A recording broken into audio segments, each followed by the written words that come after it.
The engine sputtered its last protest as Captain Marcus Finn peered through the rain-streaked windscreen into the unending twilight. His instruments flickered, altitude, heading, even the artificial horizon danced like heat mirages, leaving him as disoriented as a sailor without stars. Lightning slashed the sky in jagged forks, illuminating the ragged clouds and the distant silhouette of mountain peaks that reared like ghosts on the edge of the world. "Mayday, mayday, mayday!" he rasped into the headset, voice tight with adrenaline. "This is Sierra 64 November. Engines failing. Navigational instruments offline. Request immediate vector to nearest runway." His co-pilot's face was a pale mask, framed by the faint glow of the dying displays. No response came but the static hiss of the storm.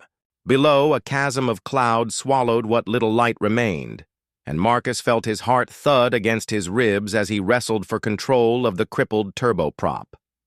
Each bank of the wing jolted him with the memory of aerodynamics betrayed.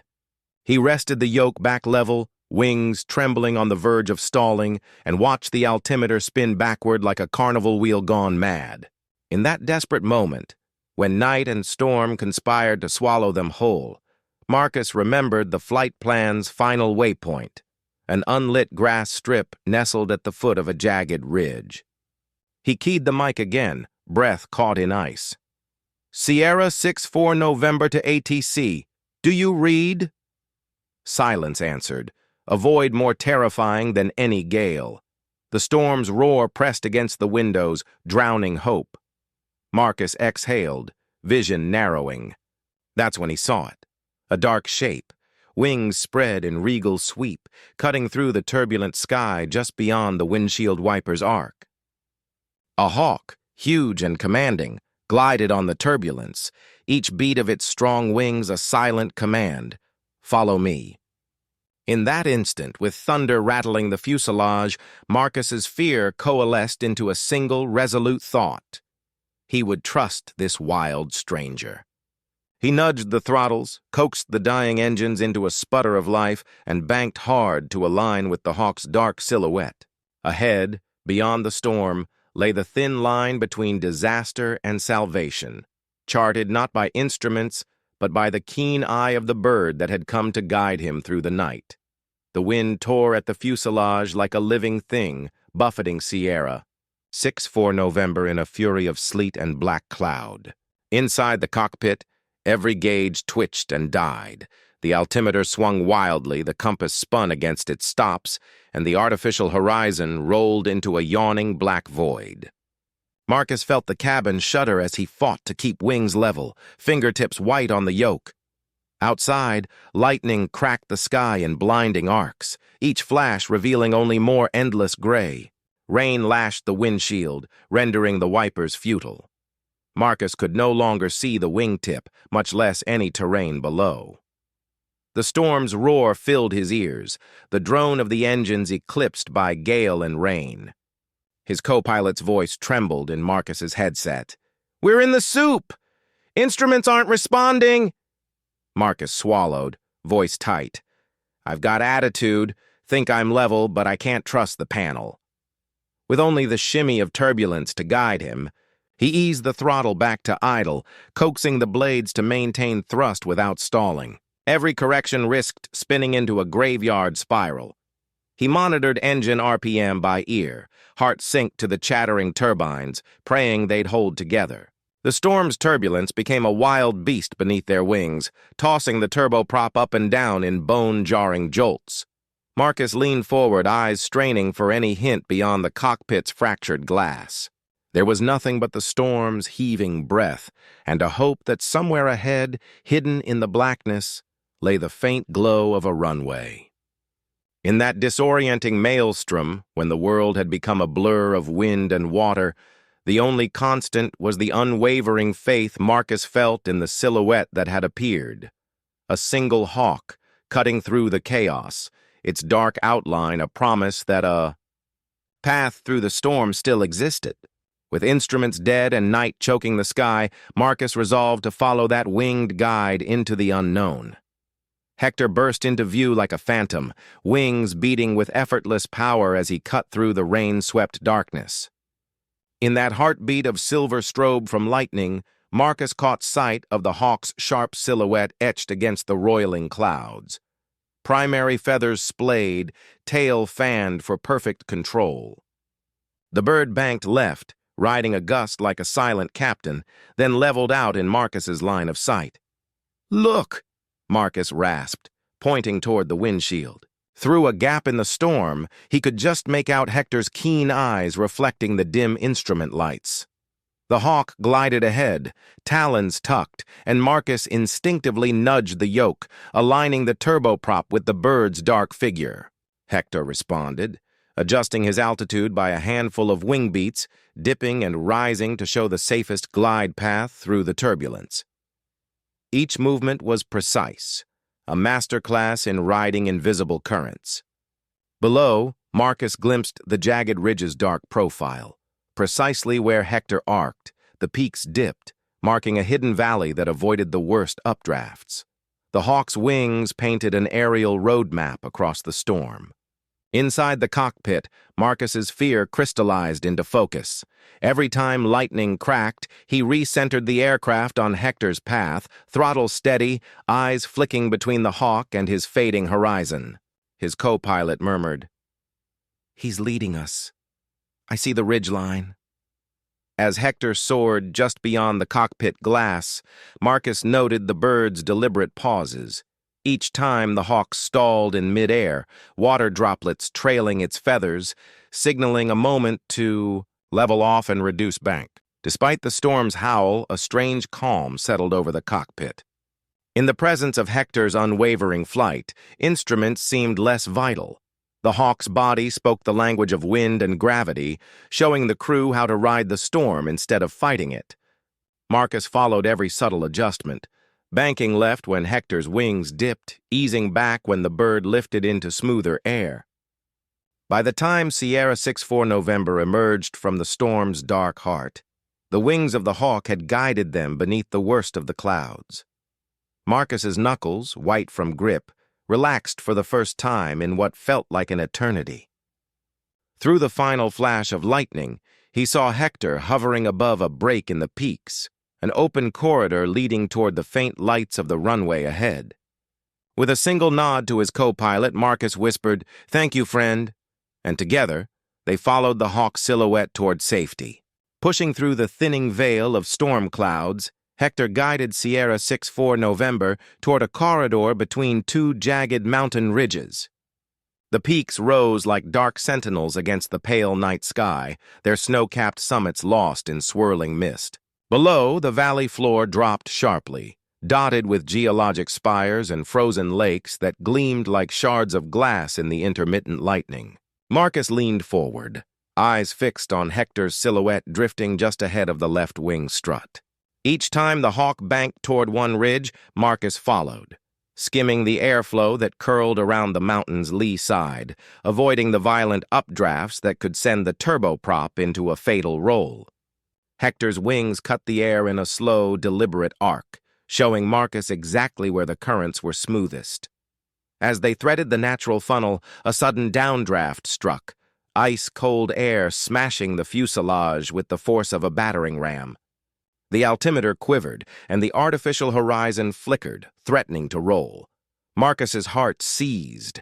Instinct told him to fight, to jam the controls against the drop. But through the cockpit's storm-blasted glass, he saw Hector tilt his body into the gust, his powerful wings holding firm, adjusting only marginally before gliding on steady air again.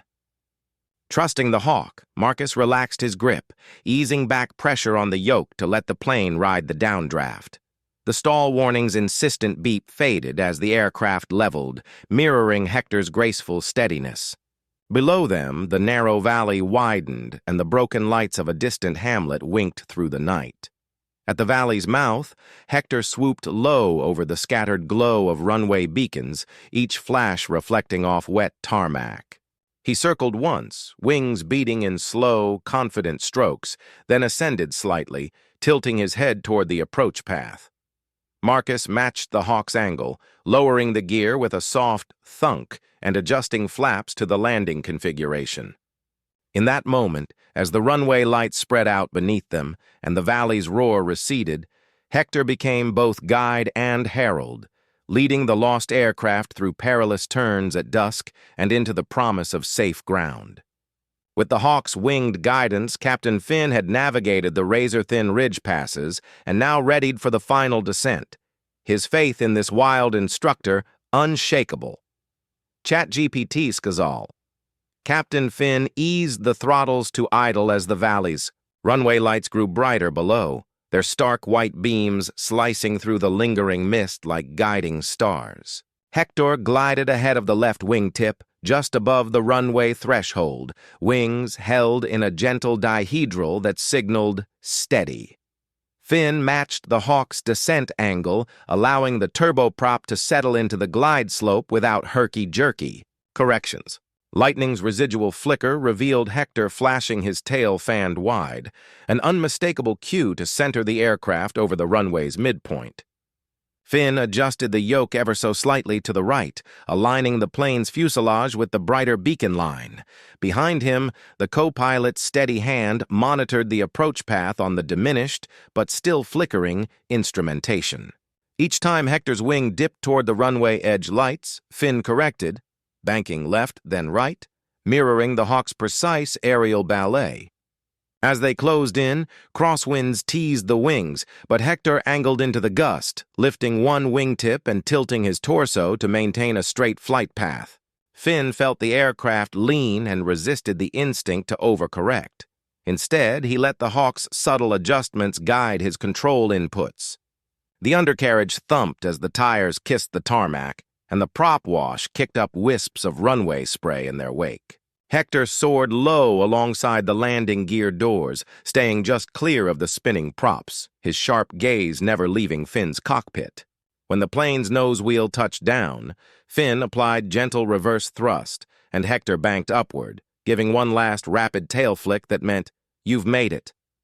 The brakes bit into the damp runway as the turboprop rolled out, and Hector, triumphant, soared skyward into the clearing dawn. In that breathless moment, the lost pilot realized he had landed not by instruments or star charts, but by the living instincts of a single Hawk, his winged navigator whose precise scouting had turned a heart-stopping crisis into a triumphant touchdown.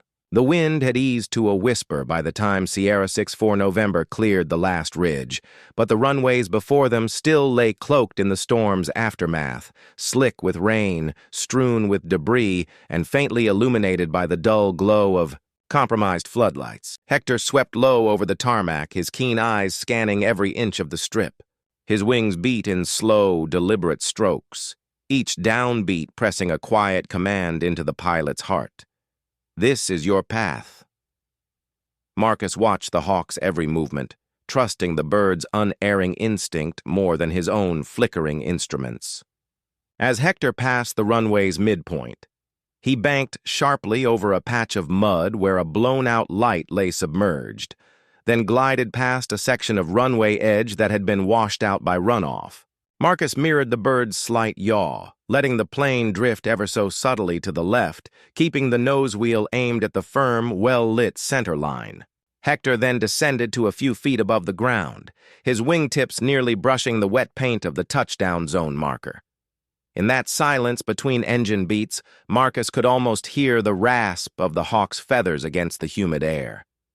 With a single wing beat, Hector rose, tracing an elegant arc that began the flare. Marcus felt it in his bones, the signal to pitch up gently and bleed off speed. He eased the yoke back, trusting the Hawk's trajectory over any gauge. Ahead, the runway's far end loomed uncertainly, yet Hector's bright eyes locked onto a solid patch just beyond the numbers, a section where snow had melted cleanly. The Hawk's tail flicked twice, an unmistakable confirmation. "Touchdown here!" Marcus coaxed the turboprop down, wheels kissing the pavement at the precise point Hector had indicated. The tires sparked on the damp surface, and reverse thrust roared to life, echoing off the hangars. Once the aircraft slowed safely, Hector soared upward, circling once above the runway as if to inspect the result of his guidance. Marcus cut the engines in sequence, breathing through his tension as the plane rolled to a stop. Through the cockpit's rain-spattered glass, he watched the Hawk land gracefully off to the side of the tarmac, wings folding in a dignified salute. In the golden aftermath of the storm, pilot and Hawk regarded one another across the rain-slick runway. Marcus reached slowly for the throttle quadrant, then muttered a quiet thanks to the only navigator who had never steered him wrong. With engines silent at last, the lost pilot knew he owed his life not to charts or compasses, but to Hector the Hawk, who had scouted every peril and led him wing by wing to a safe haven. As the first blush of dawn painted the horizon in shades of rose and gold, Marcus shut down Sierra 64 November's engines and eased the throttles into cutoff. The cockpit fell silent but for the soft hiss of hydraulic dampers settling. Through the rain-spattered windshield, he watched Hector glide in slow circles above the runway, dark against the pastel sky, before folding his wings and landing atop a wind-swept light tower. Marcus unstrapped his harness, legs trembling, and exited the cockpit, each step across the wet tarmac echoing in the vast stillness. His boots crunched the runway's centerline paint as he approached the Hawk, whose bright eyes reflected relief and quiet pride. In his hand, Marcus held a small leather pouch containing the folded flight plan and a custom-engraved brass token, a replica of the turboprop's propeller stamped with the words, "Honorary Navigator." Kneeling before Hector, Marcus opened the pouch and secured the token to a stout branch of a nearby windsock pole, where its metal glinted in the new light. "You guided me through darkness," he whispered, voice thick. "May this token remind us both that courage takes many forms." Hector bobbed his head once, a slow, deliberate nod that spoke of acceptance and understanding. At the edge of the runway, the ground crew emerged, uniformed figures silhouetted by the sunrise. They stood in respectful silence as Marcus raised his hand in salute to Hector. The Hawk responded with a muted, resonant cree, the sound carrying across the damp air like a benediction. Behind them, hangar doors rolled open to reveal mechanics and engineers, each offering nods of gratitude and admiration. One by one they approached, placing small offerings, granola bars, water canteens, and a vintage compass beside the brass token. Marcus watched as Hector inspected each gift, touching them gently with his talons before preening his feathers and shifting to face the sky. When the last light of dawn stretched across the runway, Marcus turned to his crew. "We live because we followed Hector's wings," he told them. "Let that guide our every flight." They stood shoulder to shoulder, eyes bright, as the Hawk leapt from the windsock and soared upward, his silhouette dissolving into the morning light. In that radiant moment, Sierra 64 November's crew knew they had witnessed a miracle on wings, one that would be recounted in flight decks and air traffic control rooms for years to come. And high above the runway, Hector rode the gentle dawn thermals, forever honored as the Hawk who led a lost pilot home.